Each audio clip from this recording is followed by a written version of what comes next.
Live from New Delhi, you're watching DD India News Hour, India's Voice to the World. I'm Siddharth Bharadwaj. Coming up in the next hour, President Draupadi Murmu to visit Angola, Botswana from November 8 to 13 to boost global South ties. This is first ever visit by an Indian head of state to the two African nations. In a significant boost to India's rail infrastructure, PM Modi flags off 4 new Vande Bharat trains in Varanasi today, says India is moving fast on the path of development.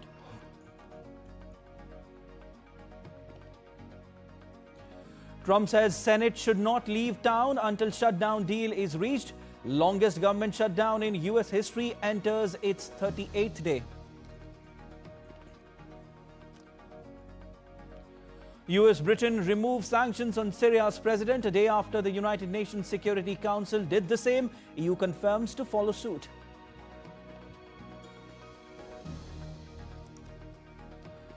North Korea threatens offensive action, condemns US-South Korea security talks. US military says no immediate threat to US, highlights destabilizing impact of Pyongyang's actions.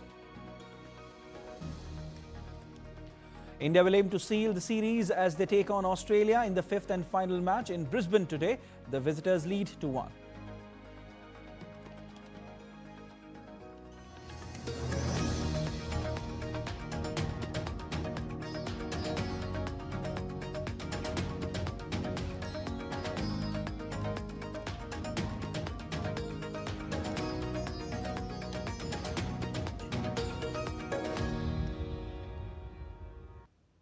President Draupadi Murmu is set to embark on a visit to Angola and Botswana, commencing with Angola in the initial phase. This trip represents the inaugural visit by an Indian president to Angola and holds immense importance, particularly as India and Angola mark the 40th anniversary of establishing diplomatic relations in 2025. DD India correspondent Akash Popley files this report from Angola.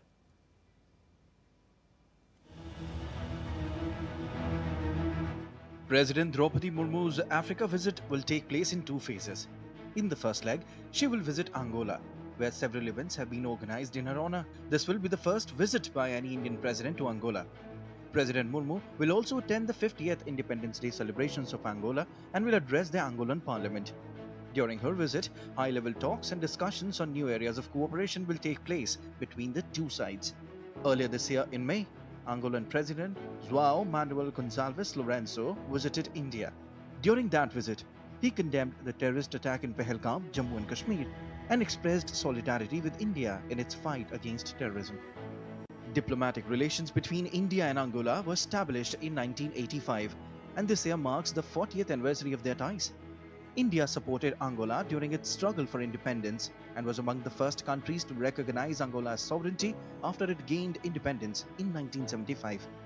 In 1985, the Indian embassy was opened in Luanda, followed by the establishment of the Angolan embassy in New Delhi in 1986, giving a new dimension to bilateral relations. From an economic and cultural perspective, relations between India and Angola have continued to deepen. India is Angola's second largest trading partner and also its second largest oil importer. Indian companies are actively investing in Angola's pharmaceutical, agriculture, plastic and mining sectors. In 2024-25, bilateral trade reached $5.03 billion, marking a significant increase in recent years. This expanding trade reflects the growing mutual trust and economic partnership between the two nations. Well, Angola and India share a very vibrant energy partnership. Angola is a major source of crude oil to India from Africa. In fact, it is the second largest source of petroleum after Nigeria in Africa. They are also a big source of LNG, liquefied natural gas, to India. In fact, one of the largest top 5 to 6 providers of LNG to India in the world. Angola is also one of the leading producers of diamonds in the world, and as we know, around 85 to 90% of the diamond polishing, cutting and polishing take place in India, and many Indian companies purchase rough diamonds from Angola with this purpose. Around 7,000 Indians live in Angola, playing a crucial role in country's trade and service sectors. Additionally, yoga and Bollywood films are gaining increasing popularity in Angola. Under the iTech program, the Government of India provides education and training opportunities for Angolan students and professionals. President of India, Draupadi Murmu's visit to Angola has made the relations between the two countries stronger. In today's challenges world, the visit will help both nations work together and plan better for the future. It has also brought new hope and excitement among the Indians community living in Angola. With camera person Sumit Dhiman, me Akash Popli, DD India, Angola. And DD India's Dibyendu Mondal joins us on the phone line. Hi Dibyendu, very good morning to you. President Draupadi Murmu will be visiting Angola and Botswana. What can we expect? Well, Siddharth, that's right. President Draupadi Murmu is embarking on a 5 days visit to Angola and Botswana from today. Right. The visit will conclude on the 13th of November. This visit is, of course, comes at a time. In fact, this is the first ever visit of a head of a state in both the countries, including both Angola and Botswana. This will, of course, strengthen the relationship between both the countries. And remember, this government's focus on the African Union as a whole have been immense over the last couple of years. India was also the country that proposed the African Union to be a permanent member of the G20. So therefore, Africa holds a special place in India's diplomatic relations as far as India's diplomatic relation is concerned. And, this visit is, of course, going to have a lot of bilateral that is expected. The president is going to meet with the president of both Angola and Botswana. There could also be some agreements that we could see in sectors like oil, in sectors like energy specifically, also in sectors like agriculture and pharma. There have been a lot of training facilities that India facilitates for the recruits, both military as well as civil administration in India. There have been about 750 recruits that have already been trained in India from Botswana. So therefore, the diplomatic relations with both the countries between India and Angola and India and Botswana have been growing over the last many years. And this is 40 years. We are in fact celebrating 40 years of diplomatic relation between both Angola and Botswana. So therefore, this visit will mark significant bolstering of the relationship between India and Angola and India and Botswana. And as I said, there could be multiple engagements as far as bilaterals and ministerial level engagements are concerned. The president is also going to take part in the 50th, Independence Day celebrations in Angola.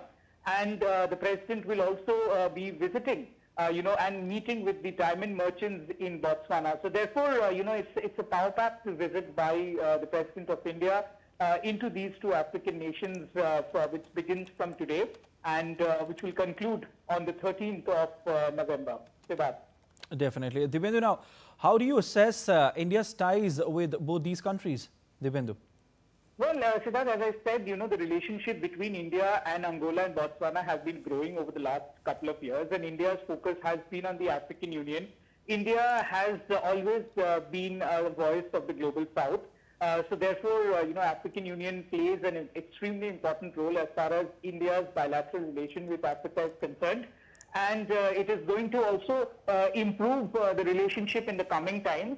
And especially as far as we speak about Angola and Botswana, the diamond plays an important role in both these countries, and a lot of diamond trading happens between India and Angola and Botswana. There are energy sectors where Angola is very rich in energy. So therefore, we can see some sort of an agreement in the energy sector. India's energy security is, of course, a key, crucial that would be a crucial talking point during this visit. And, establishing a more healthy relationship between both the countries. And of course, Siddharth, not to forget, the cheetahs that are talked about in India would also feature in the talks here in Botswana, and it is expected that the president could be given over the cheetahs in Botswana. So this sums up the visit of the president of India to both Angola and Botswana. So that. Definitely, it's a crucial visit, certainly, which may see the signings of some MOUs as India continues to diversify its energy sources. We leave it there. Thank you so much, Dibyendu. And in a major boost to the railway sector, Prime Minister Narendra Modi on Saturday flagged off 4 new Vande Bharat Express trains from Varanasi connecting major parts of the country. The new Vande Bharat Express trains will operate on the Banaras, Khajuraho, Lucknow, Saharanpur, Firozpur, Delhi and Ernakulam, Bengaluru routes. The addition of these routes is expected to significantly cut travel time, improve regional mobility, promote tourism and strengthen economic activity across key regions of India. PM Modi interacted with children on board the new Banaras Khajuraho Vande Bharat Express flagged off today. Following the flagged off event, PM Modi received warm greetings by the people in Varanasi. Addressing the flagging off ceremony of 4 Vande Bharat Express trains in Varanasi, PM Modi said, Vande Bharat is a train made for Indians, by Indians, for Indians. आज वंदे भारत, नमो भारत और अमृत भारत जैसी ट्रेनें भारतीय railway की अगली पीढ़ी की नींव तैयार कर रही है। ये भारतीय रेलवे को ट्रांसफॉर्म करने का एक पूरा अभियान है। वंदे भारत भारतीयों की, भारतीयों द्वारा, भारतीयों के लिए बनाई हुई ट्रेन है, जिस पर हर भारतीय को गर्व है। Prime Minister Narendra Modi will inaugurate the National Conference on Strengthening Legal Aid Delivery Mechanisms on Saturday at 5 p.m. in the Supreme Court. PM will launch the Community Mediation Training Module by the National Legal Services Authority and address participants. The two-day event will discuss the Legal Aid Defence Council system, panel lawyers, para-legal volunteers, permanent lok adalats and financial management of legal services bodies. The conference aims to enhance access to justice and streamline legal aid across India. A senior European Union negotiators team visited New Delhi from 3rd to 7th of November for intensive India-European Union Free Trade Agreement discussions. Commerce Secretary Rajesh Agrawal and European Commission Director General Sabine Weyand led a two-day stock take on November 5th and 6th, reviewing goods, services, investment, sustainable development and technical barriers. Both sides noted substantial progress, narrowed divergences and agreed to accelerate efforts for a balanced pact. India stressed clarity on carbon border adjustment mechanism and steel rules. Technical engagements will continue to bridge gaps and finalize the ambitious growth-oriented agreement soon. India has accused Pakistan of engaging in clandestine and illegal nuclear activities. The External Affairs Ministry spokesperson said that these actions reflect Pakistan's long history of smuggling, export control violations and secret proliferation networks. Clandestine and illegal nuclear activities are in keeping with Pakistan's history that is centered around decades of smuggling, export control violations, secret partnerships, AQ Khan network, and further proliferation. India has always drawn the attention of the international community to these aspects of Pakistan's record. In this backdrop, we have taken note of President Trump's comment about Pakistan's nuclear testing. Taliban and Pakistan were logged in crunch peace talks in the Turkish city of Istanbul on Friday after deadly border fighting threatened a fragile truce. The talks in Turkey were meant to cement a ceasefire agreed in Qatar last month, which ended a week of fierce clashes that killed dozens. The neighbors were quick to blame each other for the border fire while reiterating their commitment to negotiations. Islamabad accuses Kabul of harboring militant groups, particularly the Tehreek-e-Taliban-Pakistan, that carries out attacks inside Pakistan. And still to come on DD News. US President pulls out of the upcoming G20 summit in South Africa, citing alleged human rights abuses against white Afrikaner farmers. US and Israel come down heavily on Iran of trying to kill the Israeli ambassador to Mexico. Colombia marked 40th anniversary of one of the darkest chapters in its history.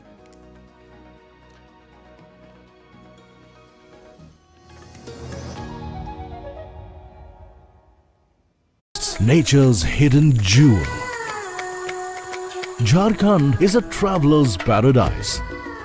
Get ready for a sensory extravaganza, complete with ancient traditions and world-class lifestyles, breathtaking scenic beauties and heart-stopping adventure.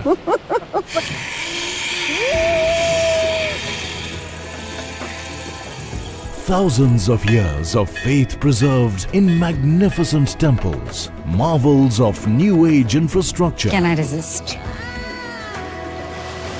An abundance of prehistoric heritage flowing through generations. I've heard so much about the expertise behind this vibrant Sorai art. Discover new horizons. Discover yourself. Discover Jharkhand. Postcards from Jharkhand on National Geographic.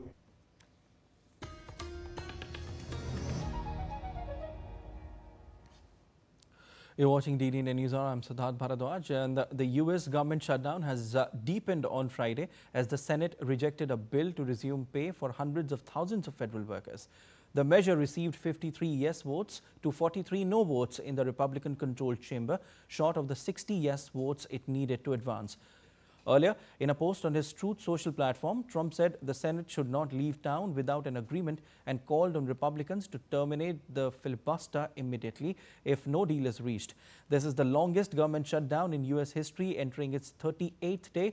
The shutdown has left about 750,000 federal employees without pay, disrupted key programs, and created growing hardship for millions of Americans relying on food and transport services.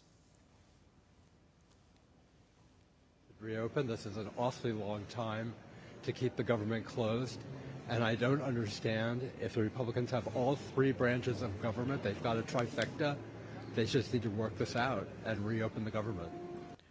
All right, and DD India's Jessica Taneja joins us live. Jessica, hi, very good morning. The government shutdown, which now has entered its 38th day, has impacted a lot of things and costing billions of dollars each week, as per some reports. It seems like the aviation sector has got hit the most. How do you assess this, Jessica?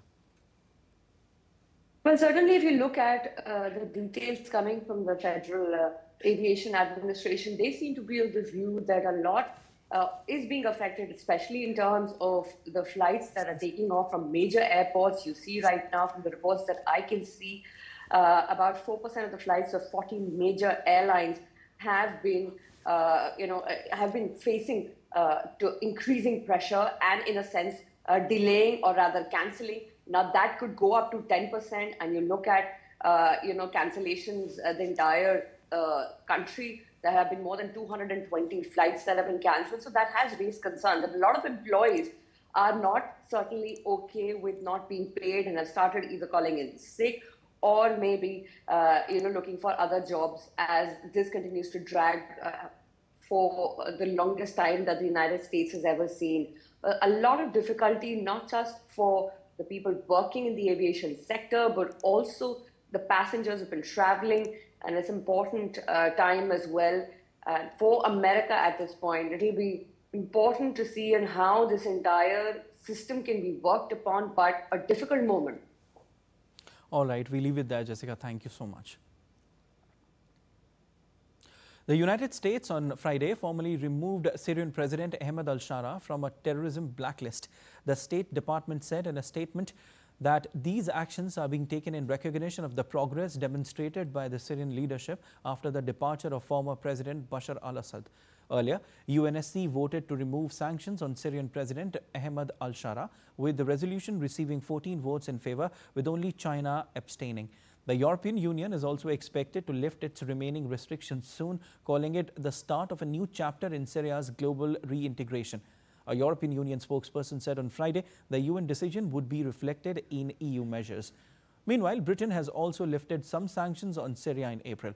European Commission spokesperson said that the bloc remained committed to supporting a peaceful and inclusive Syrian-led and Syrian-owned transition to help build a better future for all Syrians. North Korea on Saturday condemned the recent South Korea-US joint military exercises and the recent visit by US and Korean officials to an inter-Korean border. According to the state media, North Korea Defense Minister No Kwang-chol threatened to take more offensive actions and said the visit of the US nuclear-powered aircraft carrier George Washington to Busan, South Korea, this week escalated tensions on the Korean peninsula. Meanwhile, the US military and South Korea's defense ministry in a statement condemned North Korea's launch of a missile towards the sea off northeast coast on Friday. In a statement, US military said that North Korea's launch of a ballistic missile does not pose an immediate threat to the United States or its allies, but it highlights the destabilizing impact of Pyongyang's actions. US President Donald Trump announced on Friday that no United States government officials will attend the G20 summit in South Africa on November 22nd and 23rd, citing alleged human rights abuses against white Afrikaner farmers. Donald Trump posted on his Truth Social saying that it's a total disgrace that the G20 will be held in South Africa. The decision overrides September plans for Vice President J.D. Vance to represent the United States. South African officials deny any persecution, calling the assertions false.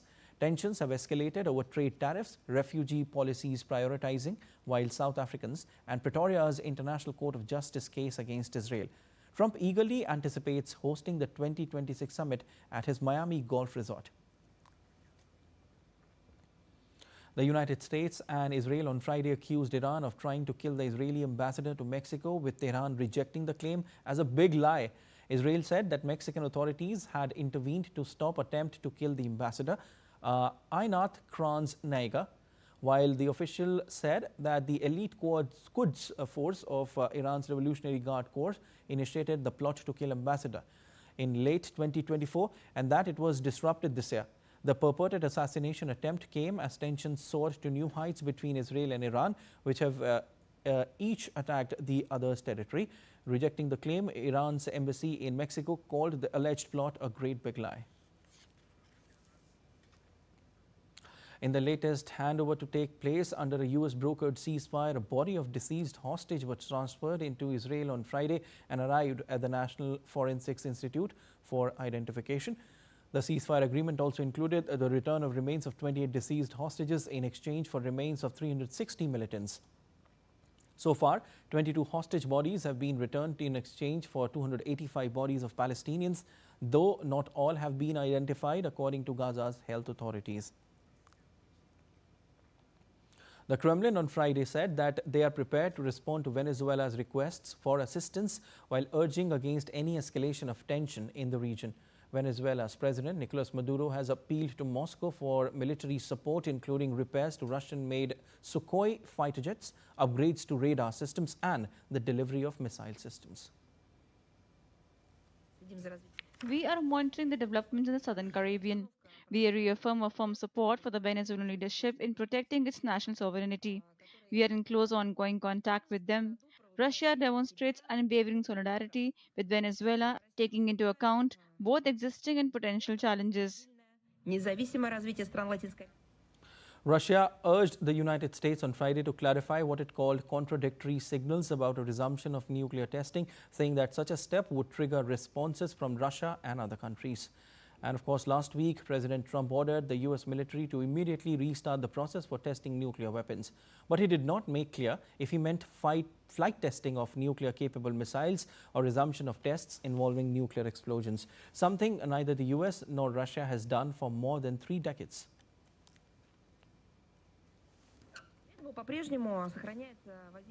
It is worth noting the mentioned events followed the controversial remarks made by the US President about the intentions to set up the nuclear testing in response to certain equivalent moves by Russia and China.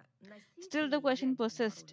Is it about testing of delivery systems of nuclear weapons, or does Washington consider resuming under false pretext the explosive testing of nuclear elements, contrary to provisions of the Comprehensive Nuclear Test Ban Treaty? I think that the representatives of Washington must answer these questions. COP30 Climate Summit is set to begin on 10th of November at Belém in Brazil. But ahead of the main event, global leaders have gathered for a high-stakes pre-summit to shape the next phase of climate action. With rising emissions, indigenous protests and, missing major polluters, pressure is mounting. DD India's Shobit Chandola reports. A UN report released ahead of COP30 warns global emissions remain dangerously high, with the planet on track for up to 2.5 degrees Celsius of warming, well above the Paris target. The warning set a serious tone as world leaders gathered in Belém for the Climate Action Summit hosted by President Lula da Silva. Held in the heart of the Amazon, Friday's pre-summit opened with calls for stronger climate finance and indigenous inclusion, laying the groundwork for COP30's formal start on November 10. France pledged $500 million to Brazil's Tropical Forests Forever facility, a fund aimed at protecting endangered forests. The announcement was made during the pre-summit by President Emmanuel Macron. Beyond political support, France will provide additional financial support beyond what we began with President Lula da Silva. France will now provide an additional 500 million euros by 2030, which can be contributed to the Territorial Forest Foundation. Leaders from small island nations like Barbados and Suriname demanded urgent global action. They spoke on behalf of countries severely impacted by Hurricane Melissa, including Jamaica, Cuba, and Haiti. During the pre-summit, Britain's Prince William urged leaders to act decisively and not miss the opportunity to address global environmental challenges. Where we unite behind shared purpose, we can scale and accelerate solutions that transcend borders. Solutions that give us hope and fill us with optimism for the future. While discussions inside the venue progressed, the scene outside told a different story. Indigenous groups staged ritual protests, calling for stronger representation and protection of their ancestral lands. A Greenpeace representative said that the Paris Agreement, signed 10 years ago, has failed to deliver. The group urged leaders to accelerate emission cuts in key sectors like energy, agriculture, and land use, warning that without action, COP30 risks falling short. We have to accelerate on climate change action, and for this we need the political leaders to agree on a global response plan to ensure we can accelerate emissions reduction in key sectors like energy use, agriculture, forest use, and land use. If we don't have this, this COP will be a failure at the end and will be a deception at the end. Brazil, the host nation, plans to propose a new UN-linked council to monitor climate pledges. Despite ongoing challenges, global warming projections have slightly improved from a decade ago, offering a glimmer of hope for meaningful progress. Bureau Report, DD India. UN Secretary General Antonio Guterres has urged world leaders to accelerate the shift to clean energy, calling renewables the cheapest source of new electricity in nearly every country. His comments came on the sidelines of the World Leaders Climate Action Summit in Belém, Brazil. Speaking at an energy transition roundtable, Guterres warned that nations must move from fossil fuels to renewables to achieve a net zero and eventually net negative world. Renewables are now the cheapest source of new electricity in nearly every country. They are powering prosperity and empowering communities long left in the dark. Every dollar invested in renewables creates 3 times more jobs than a dollar invested in fossil fuels, and clean energy jobs now outnumber fossil fuel jobs worldwide. The renewables revolution is here. But we must go much faster and ensure all nations share the benefits. All right, let's take a look at other stories making news around the world. China commemorated the 76th anniversary of the uprising of the two airlines, a key event in its aviation history. In 1949, 12 aircraft defected from the Kuomintang to Beijing helped establish the foundation of new China's civil aviation. The commemorative ceremony and photo exhibition were held in Hong Kong, attended by top officials and veterans of the uprising.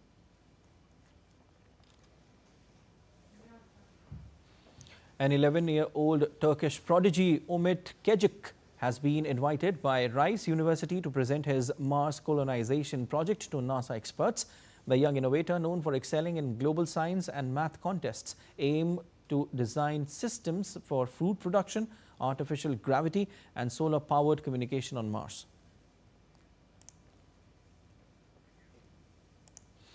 Colombia marked 40th anniversary of one of the darkest chapters in its history on Friday, as survivors and relatives of victims gathered at the Palace of Justice to honor those killed in 1985 guerrilla attack claimed more than 100 lives. Supreme Court justices laid floral bouquets at a monument dedicated to the victims. And still to come on DD Indian News Hour. Worldwide celebrations of 150th anniversary of India's national song Vande Mataram. Indian security forces launch a joint operation in the Khairan sector of Kupwara district. Stay with us to know more on this.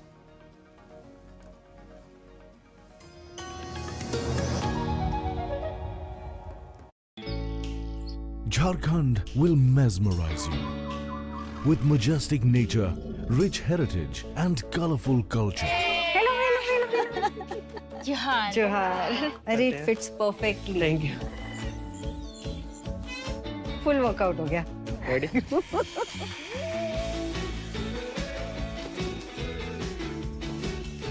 Postcards from Jharkhand on National Geographic.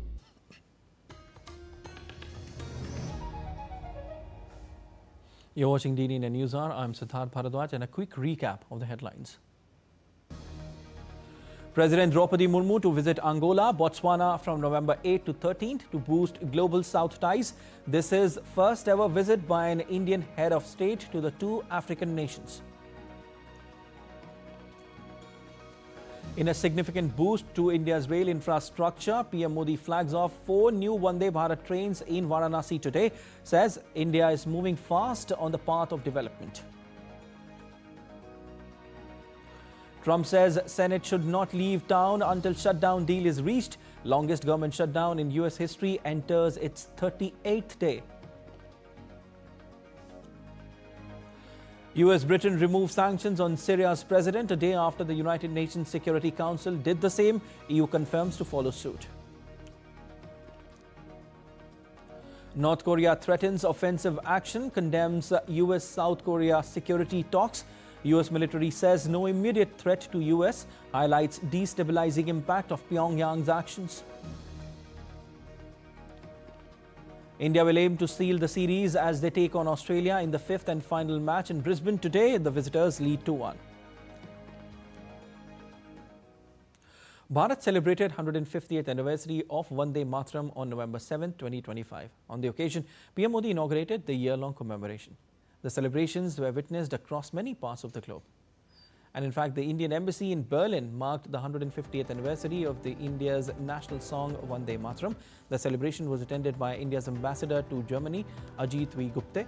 The event began with the telecast of Prime Minister Narendra Modi's speech, after which a choir led the gathering in singing Vande Mataram. Similar celebrations were marked in the UK. The Embassy of India in the United Kingdom also marked 150 years of Vande Mataram with cultural performances.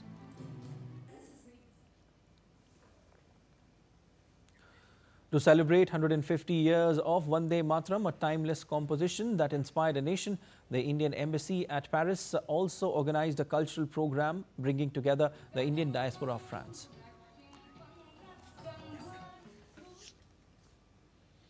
Campaigning is at its peak in the second phase of Bihar elections. DD India's Deepika dived deep into the issues of Jahanabad, one of the key constituency which was once dominated by Naxals. Take a look at this report from Ground Zero. Jahanabad, a key constituency of Bihar Assembly elections 2025, is all set to go to the polls in the second phase, that is 11th of November. Once a red zone area under the clutches of Naxals, the district is now Naxal-free and eyes a fair democratic process. The region, however, is dominated by the caste-based politics, especially the Bhumihars. The Bhumihars are 2.9% of the population in Bihar, but considering the caste-relative sensitives, the NDA and the Grand Alliance, and even the newly emerged Jan Swaraj Party has fielded various Bhumihar candidates in various constituencies, including Jahanabad, which is a scheduled caste seat. What's interesting is RJD's Rahul Singh and Jan Swaraj Abhiram. Both are leading from the front page on their Bhumihar identity. However, the candidates claim that the fight this time belongs to the only agenda about state's development. आदरणीय मुख्यमंत्री नीतीश बाबू का जो काम किया हुआ है 20 वर्षों का बिहार में, उसका बहुत असर है जनता के बीच में, गांव तक, गांव में रहने वाले जो लोग हैं उन पर भी असर है कि हमको उनके काम से लाभ हुआ है। तेजस्वी जी के नेतृत्व में जो सरकार बनने वाली है वो संकल्पित है, और आप देखेंगे जब हमारा घोषणा पत्र उसमें आप देखें कि बिंदुवार हमने ये देखा है कि घर में भी महिला कैसे सुरक्षित रहें और बाहर भी महिला कैसे सुरक्षित रहें। जन स्वराज पार्टी का संकल्प है कि यदि ये आम जनता का आशीर्वाद मिला तो सबसे पहले यहाँ जो शैक्षणिक व्यवस्था ध्वस्त हो चुकी है उसको शिक्षा में सुधार किया जाएगा। While the candidates are wooing the voters on developmental-led promises, winning the confidence of the voters based on caste remains the key for contesting parties in Jahanabad. Although voters here demand education, infrastructural development, and job opportunities beyond the politics of caste. Bihar की जो राजनीति है वो किसी से छुपी नहीं है, जातिवाद पे आधारित है, लेकिन इससे हट करके लोग अच्छे प्रत्याशी को चुने जो आपके समाज में रह करके आपके लिए हमेशा खड़े हो और अच्छा काम करे।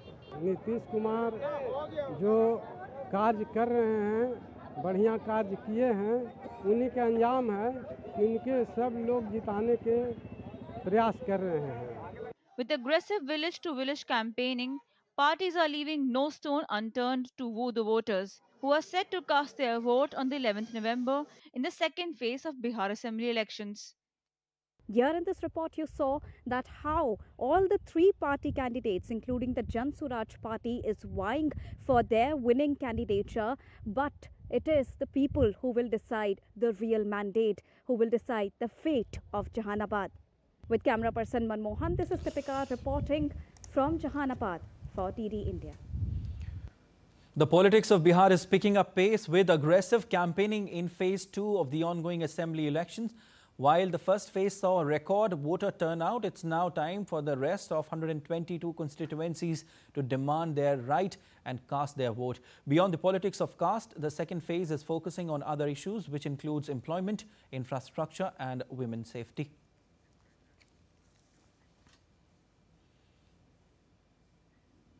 All right, and my colleague Deepika Mehto is joining us live from Bihar. Hi Deepika, a very good morning to you. Crucial second phase, Deepika, after historic voter turnout in the first phase, what are you picking up from ground zero? How's the excitement going on?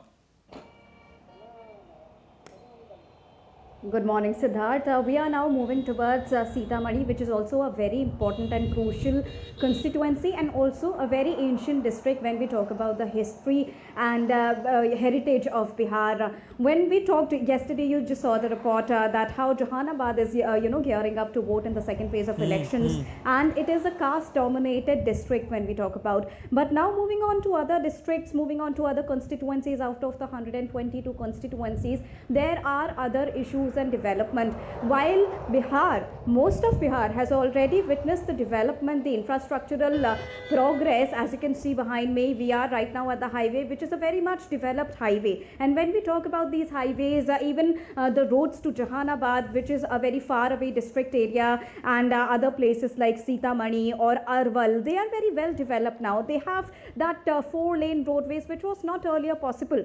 But now when we look at the infrastructural development, which is very much evident, it speaks about the progress of Bihar. But this is not done yet, because here people of Bihar, what they demand is job, employment creation. They want more infrastructural development so that there can be a possibility of more trade exchanges between state to state and of course country to country when we talk about it. Here people are also looking forward to have more international educational facilities which can facilitate them to stay in the city itself, because if we talk about the voter turnout, turnout. It has been a historic voter turnout in the first phase, going beyond 64%. But when we talk about the capital city of Patna, it remained at 55%, which is again not a very good score when we talk about it. So here people are also looking forward to, encourage all the voters to come out of their home and cast their vote, at least in the second phase of the Bihar elections. And for that, all the migrants, they need to come back and cast their vote.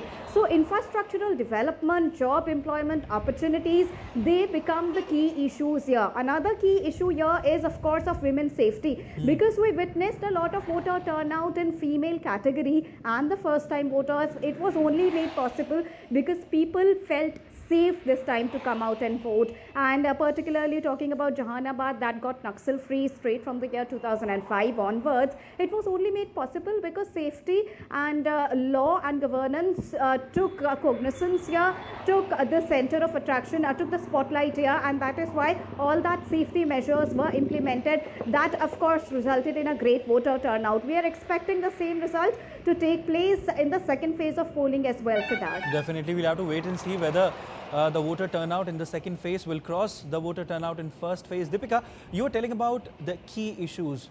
What are people's demands? What are they saying? What do they want? What are the sectors they are looking at, Deepika?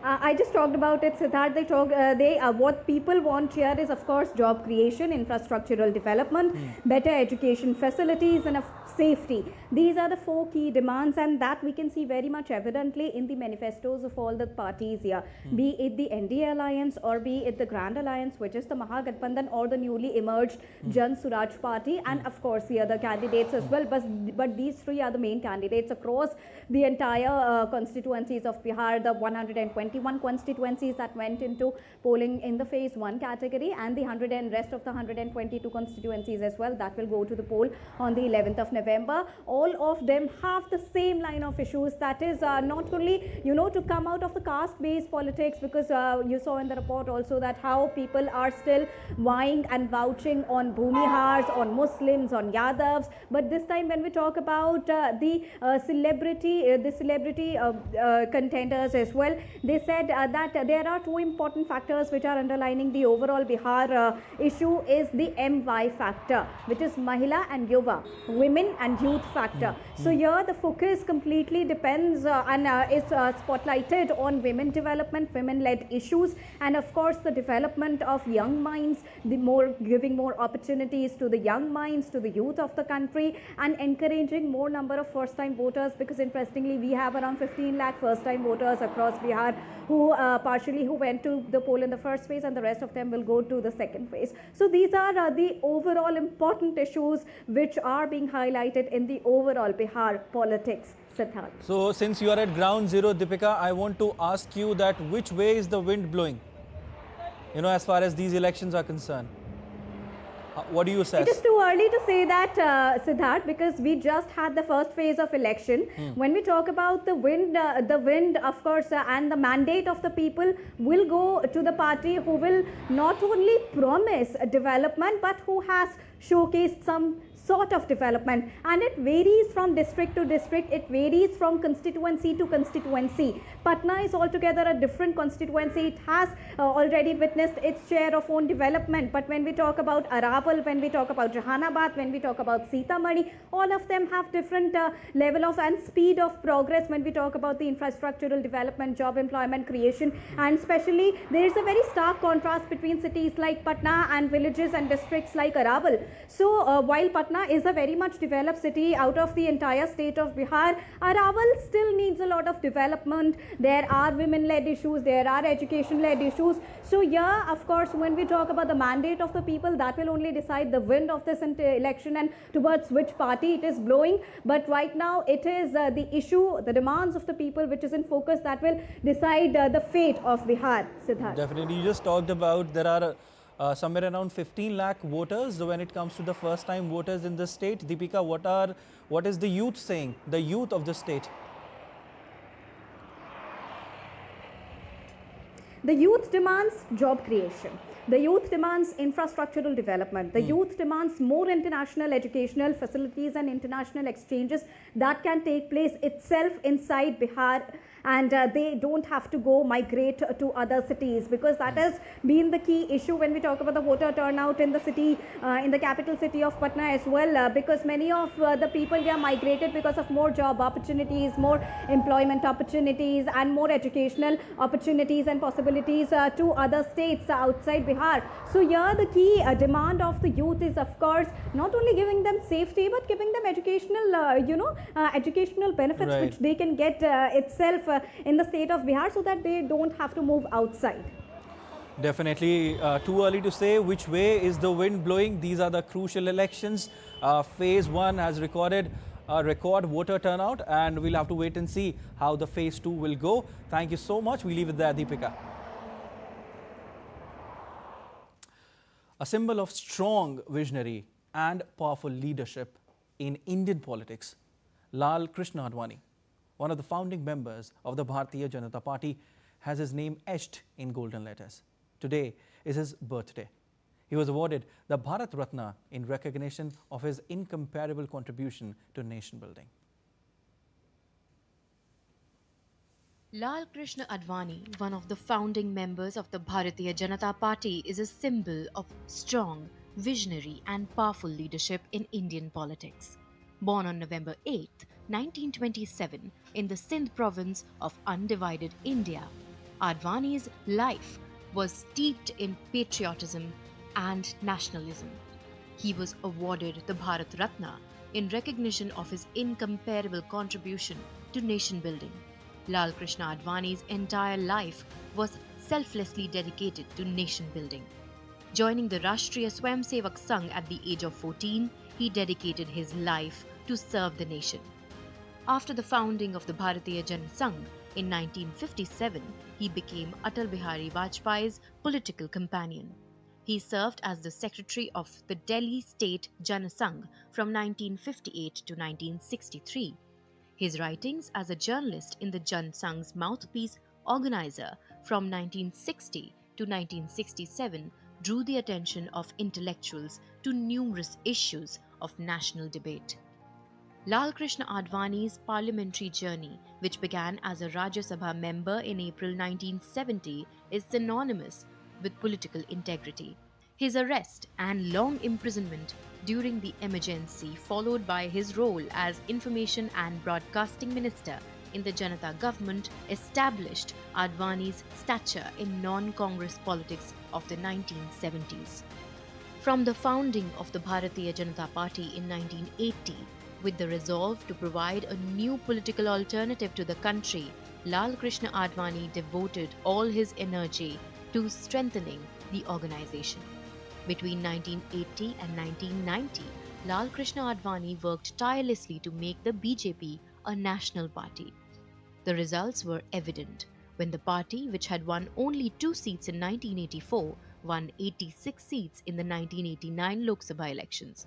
In 1992, the BJP won 121 seats, and in 1996, it gained 161 seats, establishing itself as the largest non-Congress alternative for the first time since independence. India and the world witnessed the era of Atal Bihari Vajpayee and Advani in politics rooted in cultural nationalism, inclusive development, and the resolve for nation building. Advani organized several historic Rath Yatras to awaken the cultural and political consciousness of the country. The Ram Rath Yatra, Swarna Jayanti Rath Yatra, initiated a new tradition of widespread mass movements through Rath Yatras in Indian politics. On the 50th anniversary of India's independence, it spread the message of nationalism and unity across the country. These yatras were not merely political campaigns, but also served as a medium for communicating with the soul of India. Bureau Report, DD India. Prime Minister Narendra Modi warmly greeted veteran Lal Krishna Advani on his birthday, lauding his grand vision, sharp intellect and unwavering commitment to India's development. In fact, PM Modi praised Advani's selfless service and firm principles, highlighting his lasting impact on the country's democracy and cultural heritage. PM Modi posted on X, and I quote him, "Greetings to Shri L.K. Advani ji on his birthday, a statesman blessed with towering vision and intellect. Advani ji's life has been dedicated to strengthening India's progress. He has always embodied the spirit of selfless duty and steadfast principles. His contributions have left an indelible mark on India's democratic and cultural landscape. May he be blessed with good health and a long life." And 2 terrorists were neutralized by the security forces in the ongoing operation in Jammu and Kashmir's Kupwara district. Based on specific intelligence inputs about a possible infiltration attempt along the line of control, a joint operation was launched by security agencies in the Keren sector of Kupwara on Friday. Alert troops detected suspicious movement and challenged the infiltrators, who opened indiscriminate fire, prompting the forces to retaliate. And you're watching DDN News. Our time now for sport. India will eye series win as they take on Australia in the 5th and final T20 international match in Brisbane today. The visitors lead the series 2-1 after the first match was washed out. They came back strongly with back-to-back wins after losing the second match. The team management might ring in a few changes. They could bring in Sanju Samson, who hasn't played since the second match, in place of Jitesh Sharma. Also, with the South Africa series starting next week, pacer Bumrah could be rested. On the other hand, Australia will hope to draw the series by winning the game.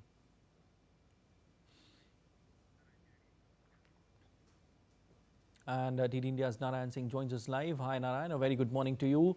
Important match today, Narayan, and how do you assess this clash between India and Australia, given the fact that India is leading the series 2-1? Good morning.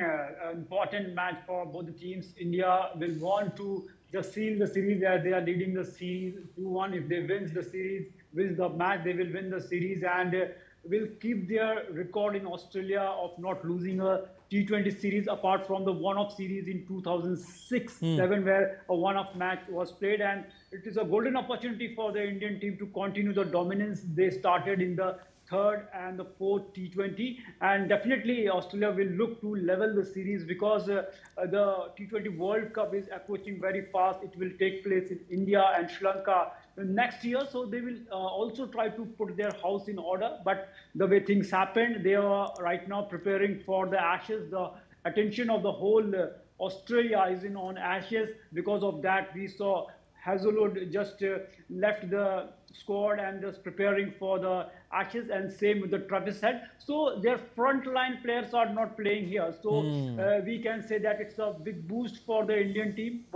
The question was asked to Abhishek Sharma regarding the absence of Hazlewood. He said that it's a big relief because we know that what kind of bowling he delivered in the second T20. The Hazlewood just stranglehold the whole opponent and just took away the match from India's hold. So few key players are not there, but India, we know that they just totally capitalize the condition in the Gold Coast in the previous match. So we are hoping that India will continue that thing. But the pitch at the Gabba, we know that it has a bounce.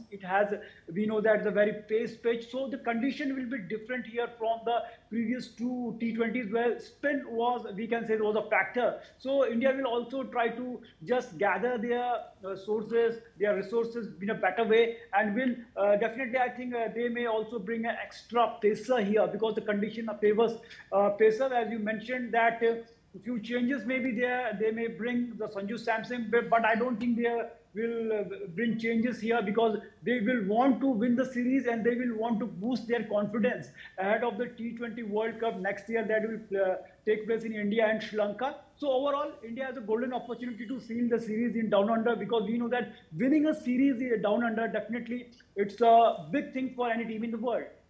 Definitely. Narayan, but there are some reports coming that Bumrah could be rested. Will that impact the performance of the team, at such a crucial time where they are leading the series?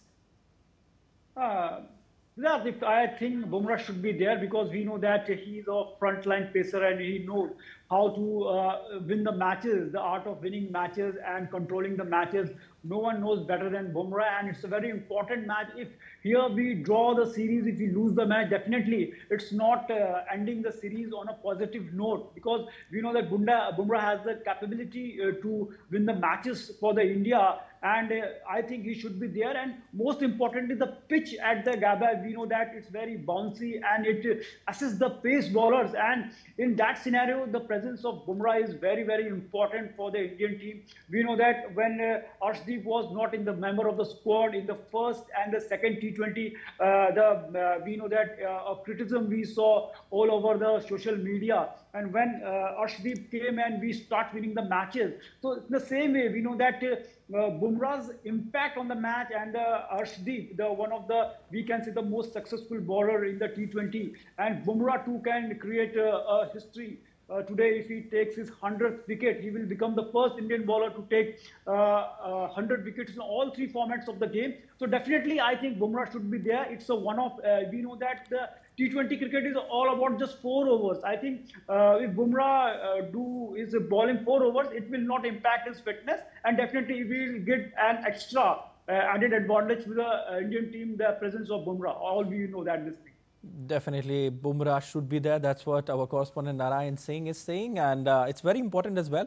But as the nation would love to see a new record by Jasprit Bumrah, also known as Boom Boom Bumrah. Right, Narayan? We'll leave it there. Thank you so much.